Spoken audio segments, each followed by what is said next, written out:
რელიგიის საკითხთა სახელმწიფო სააგენტო რუმინეთის რელიგიის საკითხთა სახელმწიფო მდივანს მასპინძლობს. ვიქტორ ოპასკი ქართველმა კოლეგამ მიიღო, მხარეებმა სააგენტოს საქმიანობაზე ისაუბრეს.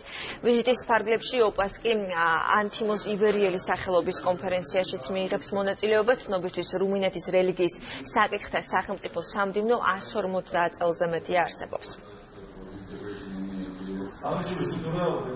გაეცნო რელიგიის საკითხთა სახელმწიფო სააგენტოს ასე ვთქვათ საქმიანობა საქართველოში, მისი მხრიდან ეს დადებითად იყო შეფასებული. დღეს ღებულობს მონაწილეობას ანთიმოზ ივერიელის 300 წლთან დაკავშირებულ ღონისძიებაში, რომელიც ჯავახიშვილის უნივერსიტეტში ტარდება და მესამე ხვალ იქნება ოფიციალური შეხვედრა საქართველოში არსებულ ფაქტობრივად ყველა რელიგიასთან და უშუალოდ მოისმენს საქართველოში არსებული რელიგიური უფლებების მიმდინარეობების შესახებ, რაც დადებითად არის შეფასებული და გამოითქვა მჭიდრო თანამშრომლობა საქართველოსა და რუმინეთის შესაბამის სამსახურს ჩვენ სტრუქტურებს შორის ადამიანის უფლებების კუთხით.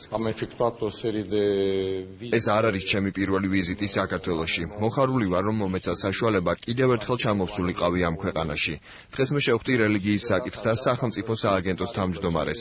ვიზიტის ფარგლებში დაგეგმილია რამდენიმე შეხვედრა, ასევე მონაწილეობ ანთიმოზ ივერიელისადმი მიძღვნილ კონფერენციაში.